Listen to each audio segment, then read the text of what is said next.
Hi, I'm Bodie Pendus, and today I'm going to show you how to build this Tic Tac Toe Board for years of family entertainment.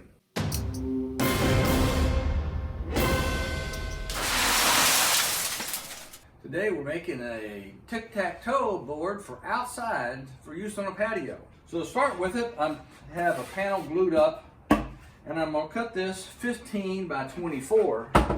And so the distance of that is so these blocks that are just cut from 2x4s can be placed 3 across. So these blocks can be placed 3 across and 3 down for a total of 9 for the Tic Tac Toe Board. And then on the right hand side, we'll have storage areas so when you remove them out of the playing board, they can be stacked up.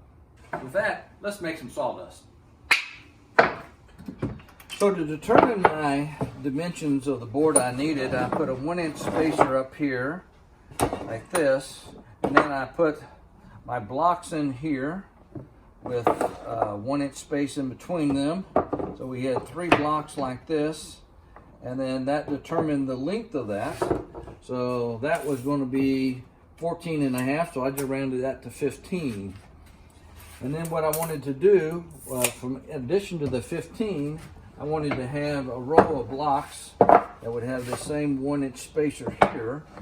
And then these guys would be stacked something like this for a storage off to the side on the right. And so when I added that distance to my 15 inches, I got 24 inches. So that's going to be the size of my board. So now let's cut this to size. I have this large panel that I'm using, that I'm cutting, and I need to square up 1 inch. So I put it on my straight cut jig to be able to get the long end of this cut nice and square.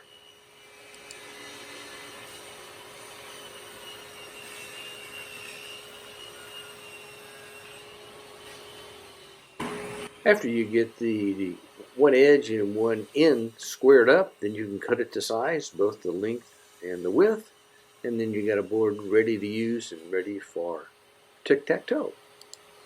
So for my strips between the pieces, I'm going to have little strips of wood. So I'm going to cut some 1/2-inch pieces of wood out of this old stair tread. So I got to cut off the roundover. So I cut a bunch of these 3/8 inch strips for my borders. For my X's and O's, I'm going to take a washer and put it over top of this and spray around it. For my O, for my X, I made a little X mark, and we'll just place it on the corners and spray around that. So let's give it a whirl. So I very accurately and very precisely affix my template to my wood block and cast a fine mist of spray around to get the symbols of X's and O's. Now for my little antiquing or chalk paint, I'm going to take some regular old paint samples I have. I have one that's green and I have one that's kind of cream colored. Add a little plaster of Paris and make my own chalk paint. Thin it out a little bit so it just casts a little glaze of that color over the top of it. I'm not trying to give it a whole lot of color. Just enough to where you can see it is a color. So let's try that out.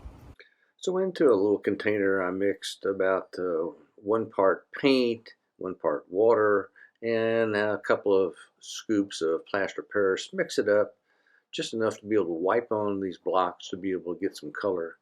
You can see I have kind of a forest green, and then I got a little yellow. So I have the sides glued up for the perimeter for the left side, right side, and one end. And so I just have that at a 1/4 inch inset there on the edge and on that side there. And we'll put the other pieces in when all this gets dried up. So I did a sample block of the circle. I haven't put the milk paint on top of that yet, but here's a block that I did the milk paint on first. Now I'm going to spray the X on it and see how it looks. But here's a block that I did the X first, and then I did the milk paint, and then I rounded the corners with my hand plane.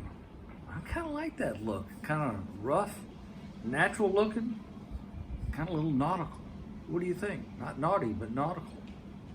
Okay, so I'm gluing down the spacer bars in between, and I have my blocks in here and have a 1/4-inch piece of plywood. So the spacer, so when you're able, and you have the blocks in here like this, you got a little bit of room. It's not a puzzle to put them back together. They'll easily slip within each thing. And so we'll have spacers between each of the blocks like this, so you'll be able to drop them in the slots. So I'm now mixing up the yellow chalk paint. So I add the plaster Paris into 1 part paint, 1 part water to get it nice and thin. And then I just wipe it on each of the blocks to give it a little cast of yellow. Looks nice, good complement to the green I used on the other blocks. So now I'm putting the last piece of border around the edge and a little bit of glue and brad nail to hold that in place. And I use the straw trick to scrape out the glue overrun. And I proceed to make the dividers between each of the blocks by gluing and brad nailing those into place as well. So to complete the look of my colors I've used, I take the whole board and I'm giving it the little olive green look all around, and just use a foam brush to apply it, and I come back with a semi-dry towel to wipe it off, just to give it a little bit of same look that we have on the blocks. All right, so we have our round over of our corners with the bevel, and it gives a little outstanding little feature that I like in here. So it's very simple. Just take your plane and round over the corners a touch, and 1 or 2, and you can see how that shapes that up. Takes off a little bit of that paint to give it a little rustic look, like it's worn. What we're looking for. It's that simple.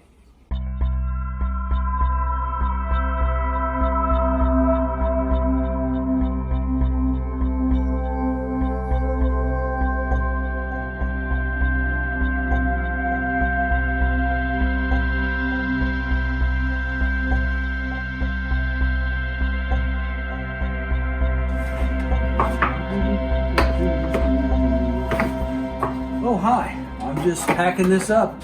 This is going to make a nice gift. So if you liked our video on how to make a Tic Tac Toe board, give us a thumbs up.